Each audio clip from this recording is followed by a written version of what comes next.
Have you ever found yourself completely alone in a foreign land, where the air feels different, heavier, more alive, as if every shadow holds a secret, and the wind carries voices you can't quite understand? My name is Alex, and you're watching Mr.QV Horror, if you think you know what fear is. Let me tell you what happened to me. One night, in the haunted countryside of northern Vietnam. Because since then, every time I close my eyes, I wonder if something ancient, something that isn't supposed to follow you home, is waiting for me just outside the edge of the light. I first arrived in Vietnam on a warm August morning. I came for a teaching job and the promise of adventure. My first months were full of wonder. Motorbikes roaring past fields of rice. Old women selling incense and sticky rice at the temple gates. Nights spent laughing with new friends over cold beer. The country was beautiful, unfamiliar, but it welcomed me.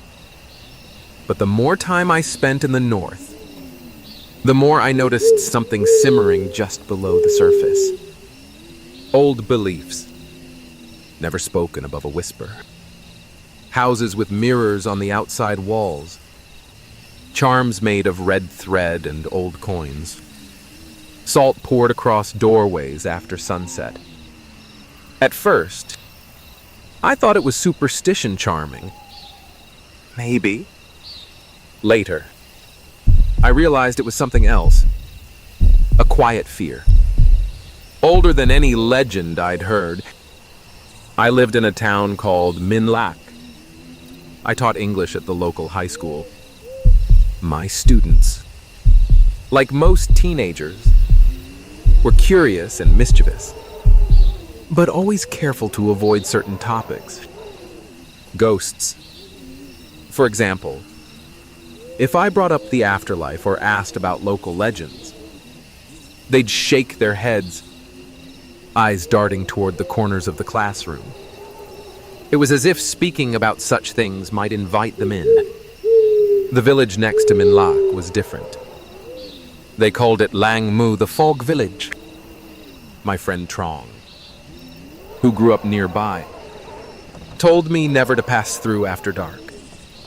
There are things you don't understand, Alex, she said one evening, her voice low. You can laugh, but not here. Not in this place. I didn't believe her.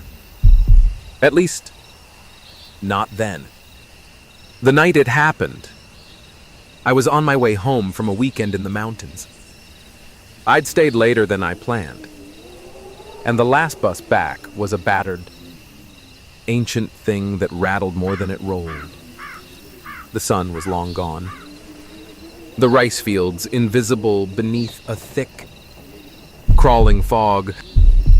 My Vietnamese was still rough, and the bus driver seemed nervous. He muttered to himself, never once looking at me in the mirror. The other passengers, all old, silent, got off one by one, until I was alone. When the bus stopped in the middle of nowhere, I thought it was a mistake. The driver didn't say a word. He just pointed down the road, eyes wide, sweat running down his forehead despite the cold. This is as far as I go. Walk to the highway. Don't look back. Don't talk to anyone. I tried to argue, but the bus doors hissed open, and before I could finish, he drove off, leaving me alone with my backpack and the rolling mist. The only light was a small, yellow bulb above an old wooden shelter, a bus stop that looked as if it hadn't been used in years. The sign was faded, the bench crooked, eaten by termites. The fog made it hard to see more than a few feet. All I could hear was my own breathing and the distant, steady thump of drums, maybe a funeral somewhere in the next valley. I checked my phone, Battery nearly dead. No signal. Midnight. I should have been afraid. But at first, all I felt was tiredness. I sat down on the splintered bench, trying to warm my hands. The air was thick with the smell of wet earth and incense, like the temples I passed on my way to school. I closed my eyes for just a second. That's when I heard it, the unmistakable sound of footsteps approaching. Soft at first, then crunching on gravel just behind the shelter. I opened my eyes, but the fog pressed in so close I couldn't see the road. My heart hammered in my chest. Then, a hand gripped my shoulder. Cold. Too strong for an old villager. I spun around, expecting to see the bus driver. I saw myself. He was me, same clothes, same muddy shoes, same tired eyes. His hair was wet, plastered to his forehead. His smile was wrong too wide, teeth bared. "Wake up," he whispered. But his voice was layered, echoing. Not just in English, but in Vietnamese. And something older. Something that rattled like dry bones.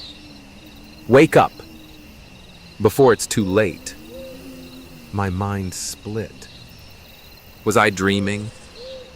Still on the bus? Maybe. I tried to move, but his hand squeezed tighter. Suddenly, the light overhead flickered out. Darkness, total and complete, pressed in from every direction. For a second, I thought I'd gone blind. When the light snapped back on, he was gone. Only the fog remained. Heavier than ever. I sat, frozen, unable to trust what my senses told me. I reached into my pocket, my phone. Dead. I checked my watch, but the hands spun in slow, dizzy circles, refusing to settle on a time. Then I noticed something strange. A scrap of faded red cloth beside my foot. Damp with dew. There was black writing on it, Vietnamese words I couldn't read, written in shaky, frantic strokes. I picked it up, and for a split second, I thought I heard a voice. "Take it with you. It's the only way out." Suddenly, the fog shifted, and from the corner of my eye, I saw movement, a tall, thin figure, arms impossibly long, drifting between the trees just beyond the light. It stopped and stared at me. No face, just a shifting blur where eyes should be. I told myself it was a trick of the light. I tried to stand, but my legs wouldn't work. My mind screamed at me to run, but all I could do was watch as the thing in the fog crept closer. I shut my eyes, clutching the red cloth, whispering Trang's words. "Don't look. Don't answer. Don't invite them in." For a long moment, nothing happened. Then, a new sound, the soft, unmistakable click of nails on wood. I risked a glance. Across the road, a black dog stood watching me, eyes glowing orange in the dark. It growled, but didn't move. I stood up, finally able to move, and stumbled down the road toward the highway. Every step felt wrong, like I was sinking, the ground pulling at my shoes. Behind me, I heard footsteps matching my own, echoing, but always just out of sight. I passed the gates of a ruined house. its walls covered in yellow talismans. The villagers always said such charms kept the dead from returning. As I hurried past, a voice drifted from the darkness. Alex, my own name, whispered in perfect English. Then again in broken Vietnamese. My blood turned to ice. Don't answer. Don't answer. I kept walking. Faster now. My shoes slapping on the wet tarmac. The fog grew thicker, pressing in on all sides. Somewhere ahead, I saw lanterns flickering, shadows moving too many legs. Not enough faces. I nearly ran into an old woman crouching at the side of the road. She was muttering, drawing strange symbols in the dirt with a piece of bone.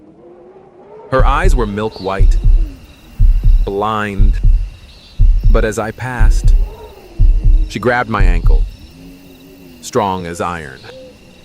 Do you carry the cloth? She hissed, voice raw, ancient. I nodded, too afraid to speak. Don't lose it! If you lose it, you lose yourself. She let go. I stumbled away, heart pounding so hard I thought it might burst. The village was gone. All around me, only endless fields and swirling mist. Suddenly, the ground beneath me gave way.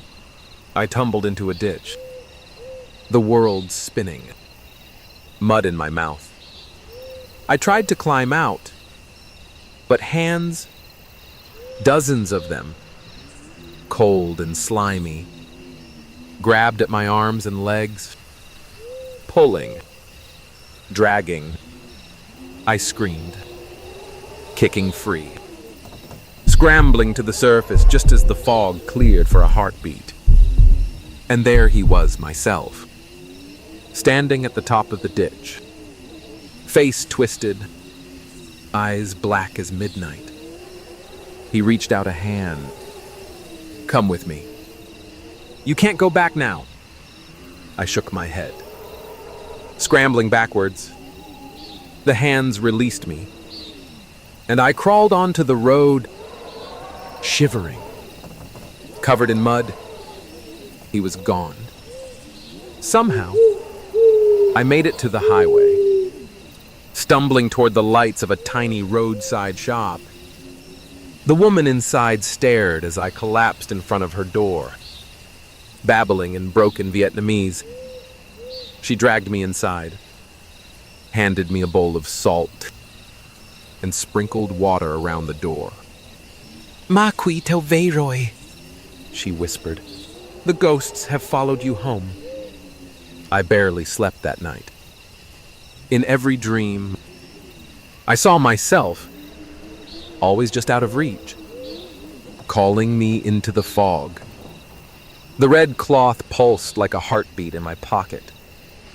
I tried to throw it away the next morning, but when I opened my bag, it was still there, wet, stained, the writing growing darker every time I looked at it. Since that night, nothing has been the same. Some evenings, just after sunset, I hear footsteps outside my window. Sometimes, I see a face in the mirror that isn't quite mine. Sometimes, I wake to find the red cloth draped over my chest, cold and damp, as if it's been somewhere else. If you think this is just a story, something to laugh at with friends, remember this.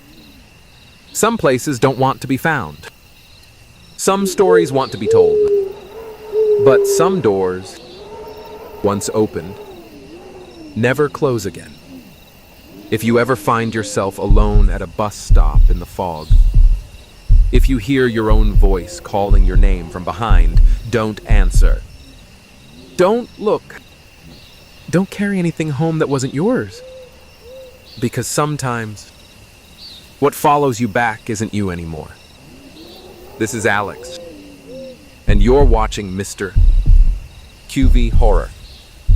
If you felt the chill, if your heart skipped a beat, like, share, and subscribe for more real horror stories. Tell me if this happened to you. Do you think you'd make it home? Or would something else answer in your place?